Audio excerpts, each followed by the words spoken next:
Hey there, this is the Shadow Ranger, and I'm here to give my thoughts on TNA Genesis and where we go from here storyline wise.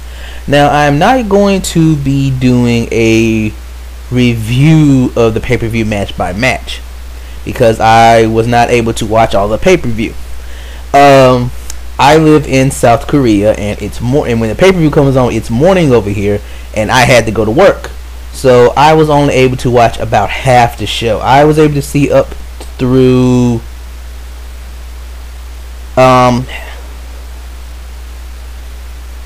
part of the Abyss Doug Williams match. That's as far as I was able to watch. And since I wasn't able to completely watch the full pay-per-view, I feel that, like, I don't get to come on here. I shouldn't be coming on here and try to do a review of a pay-per-view when I didn't get to see all of it properly. So what I am going to do is go through the results. I'll mention some of the parts about the half I was able to see, and talk about where TNA goes from here storyline wise. Just a few thoughts. Besides, plenty of other people will be doing reviews. Some people will say the pay-per-view was great. Some will say it was sucked. You already have formed your opinion, and nothing I say is going to change your opinion. So I'm just going to focus on the story and where we go from here. Couple points I want to point out. Well, actually, I'll just do it as I go. So let's start off. We started off with Kazarian defeating Jay Lethal to become the X Division champion. The match was as good as you would expect from these two, and we pretty much expected Kazarian to win, considering the storyline going in with Immortal trying to get all the belts. Where do we go with Kazarian in the X Division title? He's got to defend it, so Jay Lethal will probably get a rematch, and I don't see Lethal getting the belt back. So you gotta look at what babyface is going to challenge Kazarian for the title next. So let's look at a couple possibilities. Amazing Red, always someone who can contend. With him doing this new thing with his quote-unquote baby brother, that'll be enough to get him back on TV and get him into a program. He could go for that title. Brian Kendrick, always an option. One of the Machine Guns, now that they've lost the titles. The Pope could go for that belt possibly. I think Pope could work as X Division champion. Doug Williams was a great X Division champion all through 2010, so him going for that belt, going after Kazarian to get the X Division title back, will work out great. He was probably the best champion of 2010. And he's never, to the best of my knowledge, he's never lost to Kazarian. I think you can go through that whole Kazarian "you've never beaten me" thing. EY is a possibility. He can actually go for a real belt now. Of course, you can do a rematch with Lethal. I don't even know if Kiyoshi's still in the company. Lando Jordan, possibly OJ. I don't know. Robbie E. I kind of think Robbie E. should turn heel. Now I mentioned a partial storyline in my last video of how he might turn babyface. I think babyface Robbie E would probably work better than heel Robbie E. I could see that working. Sharp Boy. Who doesn't like Sharp Boy? First X Division title scene right now, there's not a whole lot I want to say, but there's plenty of baby faces that could go after Kazarian and try to get that belt. Madison Rayne defeated Mickie James, retained the title. Some interference by Tara. Pet peeve of mine: when someone's making a run in to interfere or coming in to make the save, don't play their theme music. I hate when they do that. It's like Tara was like, "Oh, I gotta go down and help Madison, but first let me run to the production truck and tell them to play my music."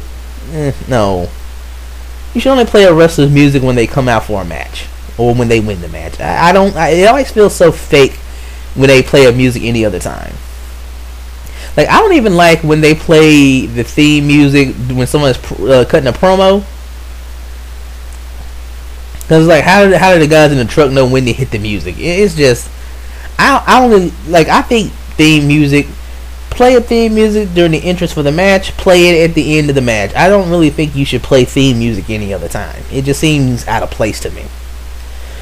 I am pleasantly surprised to say that my prediction about Mickie James was wrong. I had said before in previous videos that I predicted that the very first title shot Mickie James had, she would win the title. And that I didn't want that to happen. I am glad to say that I was wrong and Mickie did not win the title so soon. It is too soon for her to win the title.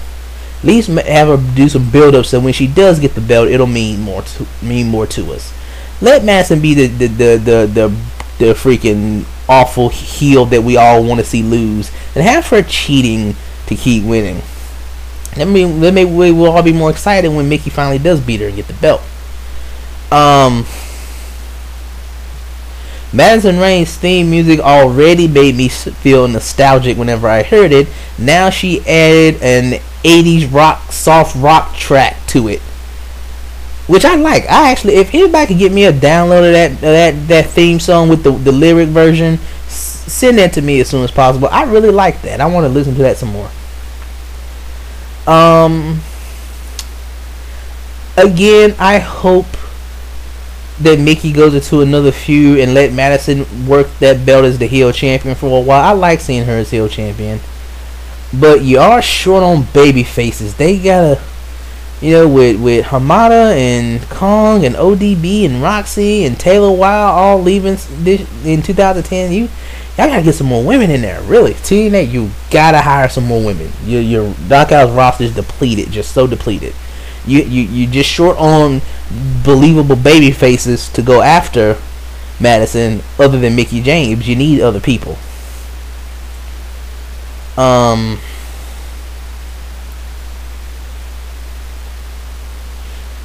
Beer Money beat the Guns to win the tag team titles. You know what? Maybe it was time. I wanted the Guns to maybe be the longest reigning tag champs in history, and maybe they hit that mark. I don't know. Somebody could check out and see, but they had a good run. They had the belts for about 6 months. Had some good matches, good feuds. I wish everybody could have a title run as good as the Guns had. It was not. It was okay. Beer Money's new champions.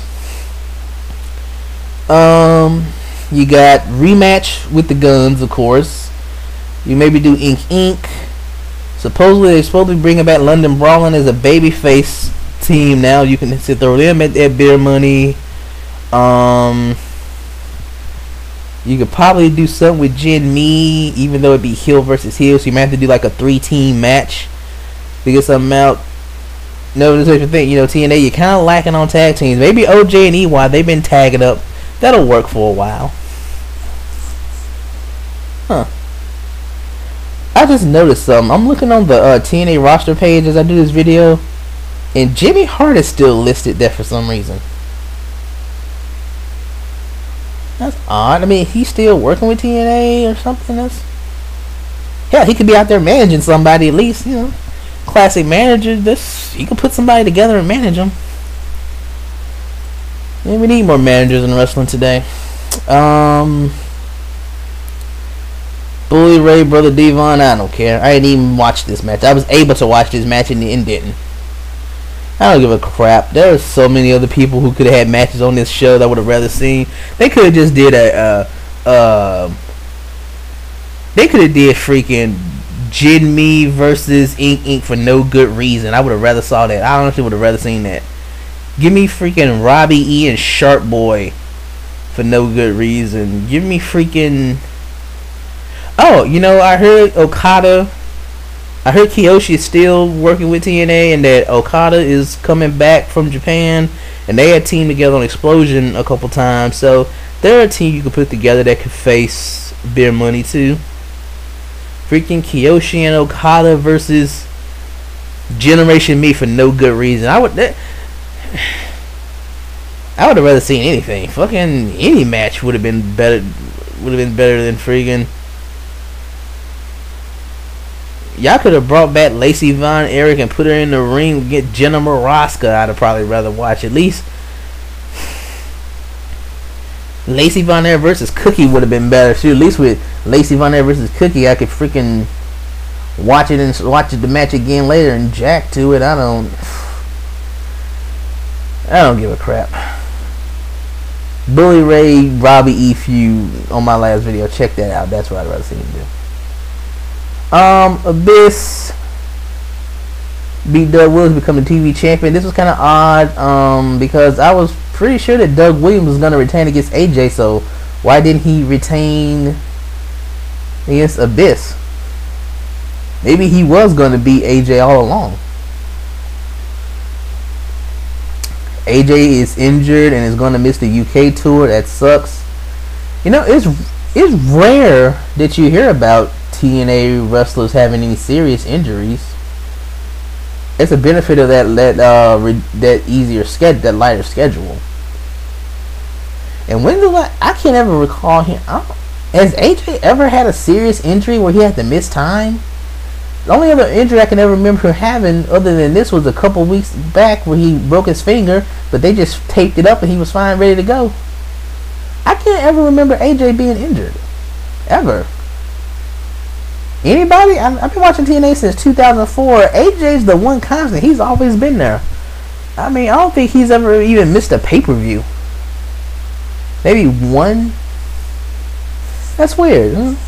And I heard he's going to be sidelined for a couple of weeks, and they're going to do a month of taping within the time he misses. So that's going to be odd, seeing like a month of TNA with no AJ on it. That's just kind of weird.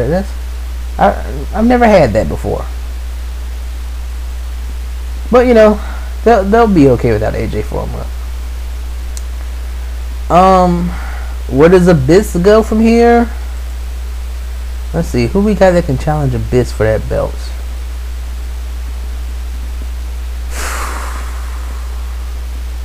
Who's gonna make sense? Pope. Doug Williams can go for a rematch. EY's held that belt. Hernandez could come back and go for it. Kurt Angle could do it and complete the Grand Slam. Madness and Desmond.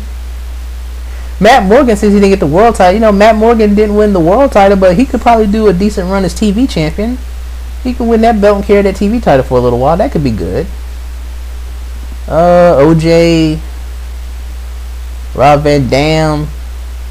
God, does Rob Van Dam always have a stupid look on his face? God, I can't. Samoa Joe could go after it. He could win that belt, complete the Grand Slam too.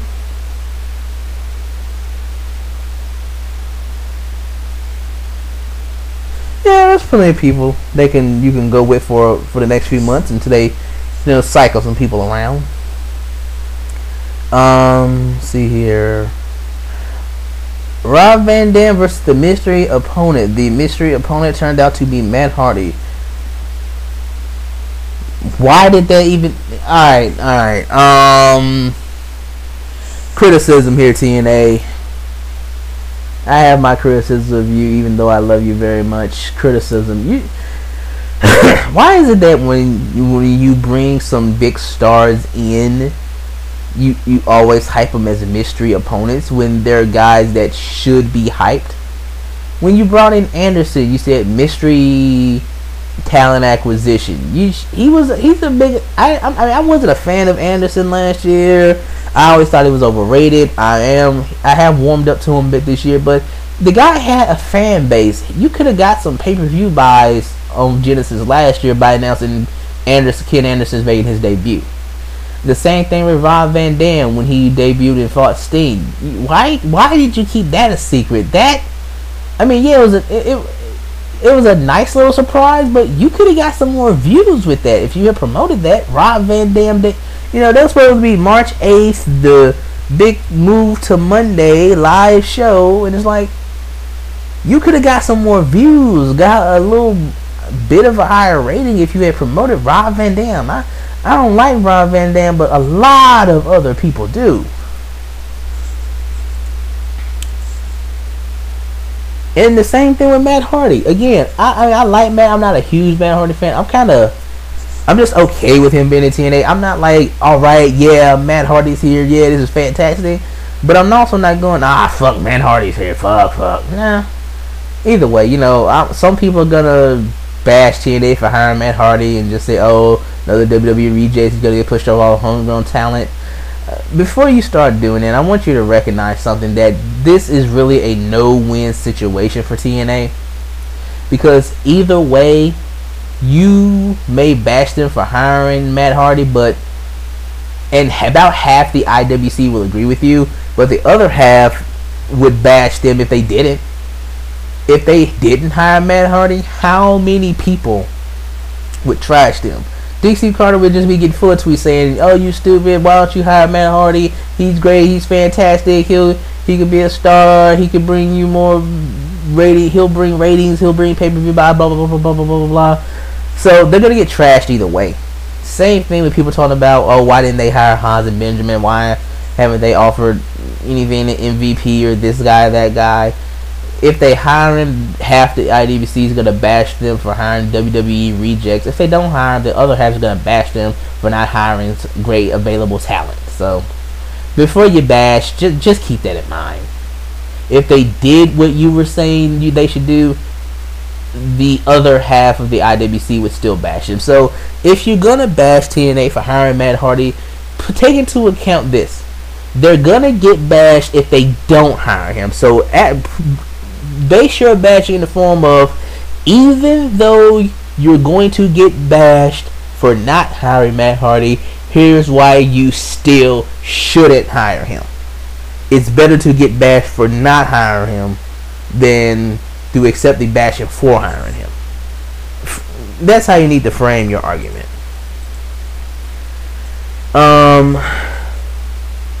But regardless, Matt Hardy has a fan base, and you probably could have got a few more pay-per-view buys just from the Hardy Boy fans, just because they're both going to be on the show. There are people I do think that there are people who did not buy this pay-per-view that would have bought it if they had known Matt Hardy was going to be on the show. He has a good enough fan base that I feel comfortable saying that. He has that fan base, that much of a fan base. As far as the match, it was a Rob Van Dam match, so I don't really care. The only thing that was important is that again, there was a controversial decision by Jackson James. Notice, anybody involved with Immortal is in a match, something screwy happens. People who Immortal doesn't like always seem to somehow lose due to some bad officiating, and it's always seems to be Jackson James who's the ref in that match. Just saying, I think I think they're going somewhere with this, and I want to see where it goes. Jeff Jarrett, Kurt Angle, Double J, Double MA. I am sorry to hear that the Double J, Double MA exhibition is no more.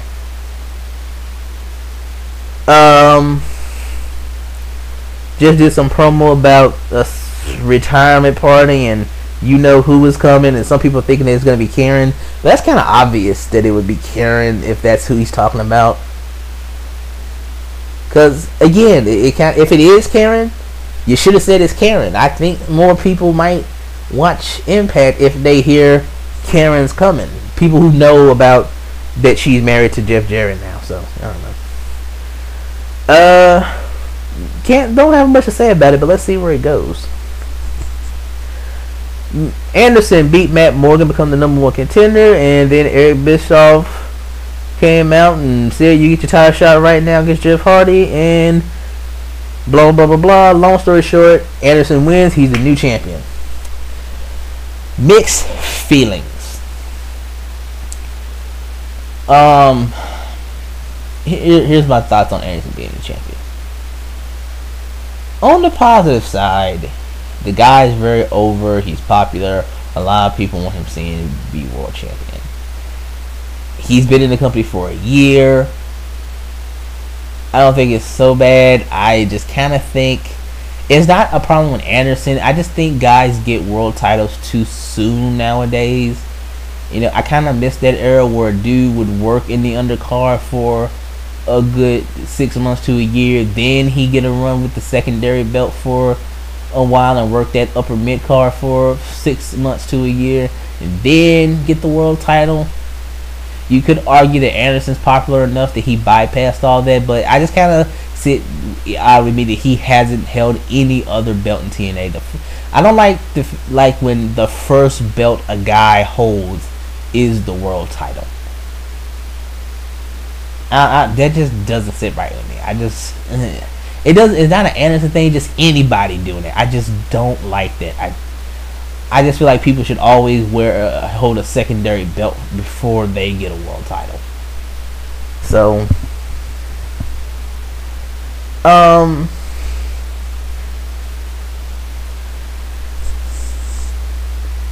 you know, with Jeff Hardy's legal situation from the beginning, they were taking a risk putting the belt on Jeff Hardy at all.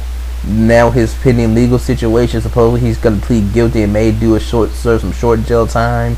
They don't need the bad press, so they went ahead and got the belt off from him. It needs to be done. Heel Jeff Hardy was interesting to me. This is the first time I've been interested in Jeff Hardy in like 5 years. I didn't give a crap about him in WWE, but I didn't give a crap about him in TNA until he did the heel turn. So I hope he stays heel. Whatever he does, I hope he stays heel.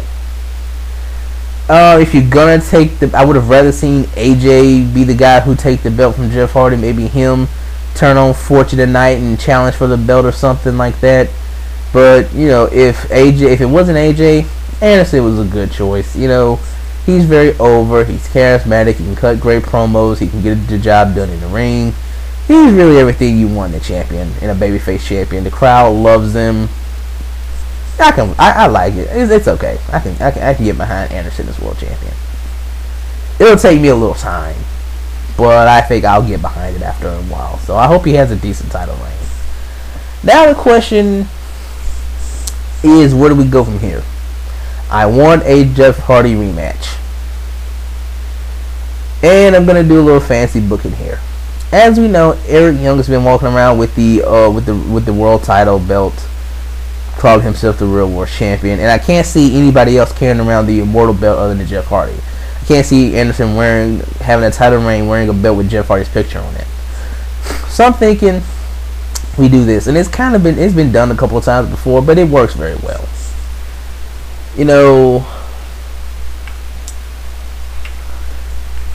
Anderson comes out on Impact, makes a celebration speech. He takes the immortal belt, says he's not gonna wear this belt. He's gonna wear the world title belt.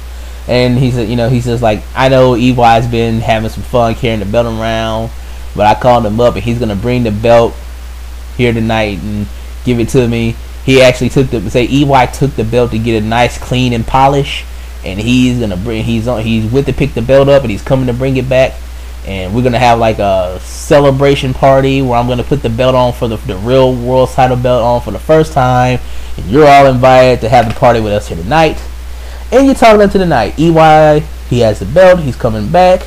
He went to get the belt nice, shine, and polish. He's bringing the belt back to give to Anderson. Championship presentation ceremony here tonight. Everything's going to be great. And have Eric Bischoff just angry talking about how he doesn't want to have to present the belt to Anderson, but Anderson's demanding it as champion, so he's going to come out and do it. And you spend the night setting up your other matches for Against All Odds. If they're going to do the 8-card stud again, you should do some qualifying matches. Whatever you got to do, what you got to do. When you get to the end of the night, Anderson comes out. He's ready for the celebration. He calls EY, says, EY, come on out with the belt. Nobody comes out. He's like, hey, EY, come on, it's time to go. Come on, bring the belt. I know you got the belt all nice and shiny for me. Come on, let's go. Time to start the party, EY. Let's party. EY doesn't come out. He's like, Eric, what's up? Come on, Eric, come on. The people are waiting. It's time to get the party started. Come on out with the belt. Nobody comes out. We get a word of Mike says, Anderson, we're getting a word from the back that something has happened in the back. Something's going on. You show a shot of the back, and all we see is EY laid out on the ground, just knocked out. No belt with him. Jeff Hardy's music hit, and And out comes Jeff Hardy with the world title belt. Basically says, Kenny, it looks like I got something that you want, and you got something that I want. You want your belt back, you give me my rematch. You cheated. He just says, like, you cheated to beat me, but I want to rematch it against all odds. You want this belt, you come take it from me at against all odds. Your belt for my belt. What do you say? Anderson accepts. There you go. Your rematch is set up. You let Anderson, you let Jeff Hardy walk around with the real belt, and Anderson will keep the Immortal belt for a little while. Everything is good. They have the rematch against all odds. Anderson wins. He holds up both belts like he's the greatest. Now he keeps the regular belt, and you get rid of the Immortal belt. What you can also do is, when the time is right, if once Jeff Hardy has his situation under control, since we know that he attacked EY, took the belt, once Jeff Hardy's situation under control and he's ready to go back on the roster on a regular basis, he can feud with EY now. EY can attack him like he's has his title shot and he's in the match with Anderson, and EY hits him from behind and knocks him out. Now that he beat, they did the whole EY failure, hit his head, and now he knocked him kind of loopy. So now we just say Jeff hit him in the back of the head with a chair and he knocked the sense back into him. You bring EY back, now he can feud with Jeff. I wouldn't mind seeing Jeff Hardy EY for a little bit. But just some thoughts, and man, what my time, man? Wow, I'm almost at 30 minutes. Dang, I think I never done a video this long. So, let's see here. Anything else I want to mention?